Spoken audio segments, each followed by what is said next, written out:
Hope you're well. I am. Happy New Year to you, and hate to be the guy to fact check your show, but I know what a stickler for accuracy you are. It was Imelda Marcos who had all the shoes. I knew I was going to get. I meant to mention it again. Yeah, Imelda Marcos. And I'm almost embarrassed that I know that, but anyway, I'm embarrassed that I mixed up my tinfoil hat dictators, the Marcoses and Philippines and Panama. Easy to mix up. I mean, they're right next to each other, right? Close. So a lot has been discussed, and I find the leftist flip-flopping to be amusing to a certain degree, because the same political figures like Chuck Schumer and others who told us 5 years ago that Trump needed to do something about Nicolas Maduro are now saying that it was illegal for him to do something about Nicolas Maduro. But I trust your judgment on these things. I mean, does Congress need to be involved in what happened, and what would trigger Congress needing to be involved in any future activities in your mind, Scott? I know that's a big question, but I'll just give you the floor. Yeah, it's a tough one to speculate on. What he did was, totally illegal. And in fact, if you tried to talk about it, plan it out, the plan wouldn't work. Some of these strikes that we've seen carried out, if we, somehow told everyone that we were going to go bomb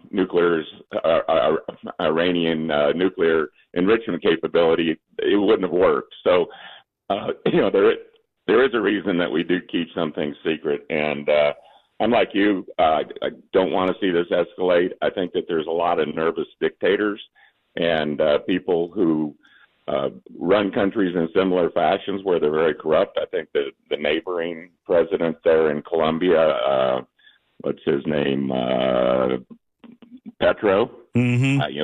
He's not a big Trump fan. The Chilean president, Boric. Cuba's not happy about this. Mexico's not happy about this.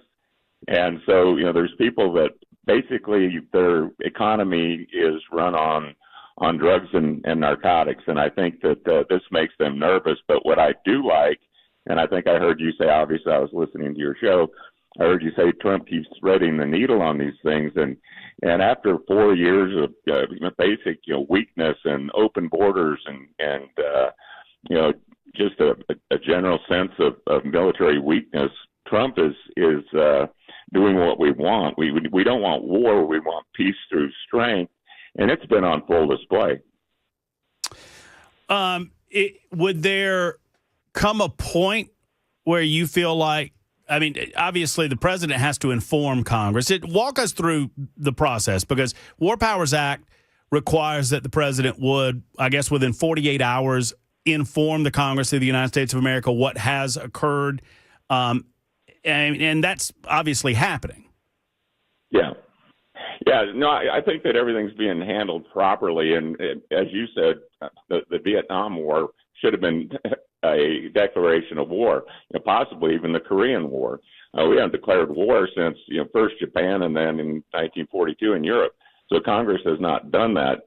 And, I don't know if that's right or wrong, but it does seem like for this to escalate in Venezuela, I think it would require a strong response from one of our major adversaries like Russia or China, who I'm sure watching this closely. Frankly, I've traveled through South America quite a bit, and there's not really, they probably couldn't cobble together, one decent army to put up much resistance if you united all the countries, especially the ones I just mentioned. And so, as far as putting boots on the ground, having big military action, I don't think you're going to see that. I hope we don't see that, and I hope that the people of Venezuela who, have been liberated, that country, I don't know if people know, but over the last 10 years have had the most people leave because of the oppression, the corruption, and the poverty. They've had over 8-9 million people leave the country in the last 10 years. Yeah, I think it's 3 million. I think it's 3 million went into Colombia alone. I mean, and Colombia is no, prize. It's no paradise, but there you go. Yeah, and of course, what were they doing in the last 4 years? They're pushing them up through the Darien Gap and into the United States. And we know one of them from Venezuela killed Laken Riley. And so, I think that Biden made the country less safe. I personally, live out in the country in Sherwood, Tennessee, and I don't feel unsafe out here. But you get into D.C. or cities Nashville, Atlanta.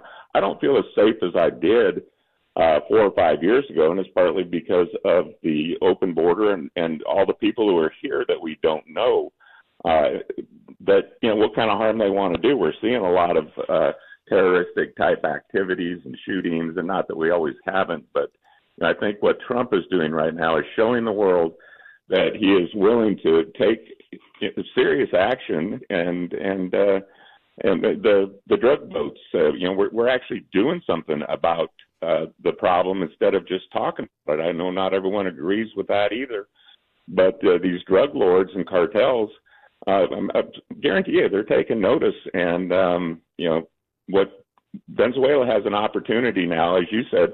Well, why didn't they just overthrow the country? Well, as you said, because they'll get run over by a tank or their families will be shot. And it's kind of like, why didn't Palestine throw out Hamas? Because they couldn't, because they would go shoot them in the head. Right. And so now they have an opportunity to have a democracy or what form of government they choose. And I think a lot of people who left Venezuela, the 8 million, would like to go home. And there's frankly quite a few people here that we're supporting that I'd be happy to have go back home and form their own country again and their own government.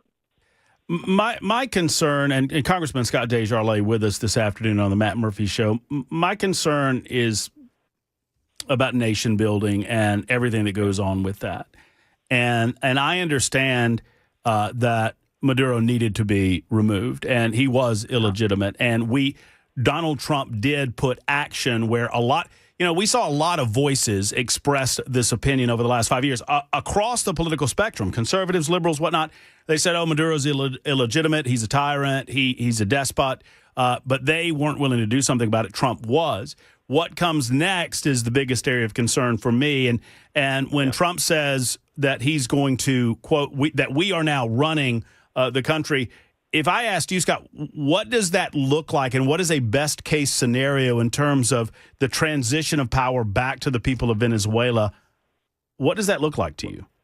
Well, it looks like to me that people are finally going to have the ability to speak out and be heard. Right now, of course, we know that the vice president says, oh, they should send Maduro back. Of course she's going to say that. But people actually can, hopefully gather and talk and decide how they want to be led and who they want to be led by and have a free and fair election. And I hope that we could facilitate that. And, that's what I like to see happen. But, yeah, there's the old saying, dance with the devil, we took out Saddam Hussein. Iraq's been kind of, relatively quiet, but there was a long war and, a lot of soldiers and blood and treasure were spent in long wars in Afghanistan and Iraq. And I'm grateful for those people that are willing to go and serve and die for their country and all that. But, this is not, when you try to nation build, it's always risky because you don't know what you're going to get. I don't think it's going to be worse. It's funny to me that, if people are using an example of socialism, how socialism fails, if you want the United States to fail, become a socialist nation. And the example everyone used was Venezuela. That was the first country that would come to people's mind. Now we have a New York City mayor who basically is opposed to what happened. And he's running the biggest city in America as a professed socialist. And up to a third of the Democratic Party right now admits to being socialist. And this is a country that was falling apart, that people are fleeing because it was failing. And I just don't understand how so many Americans somehow think that that's a good thing. I guess they're the ones getting the free stuff and not the ones paying for it.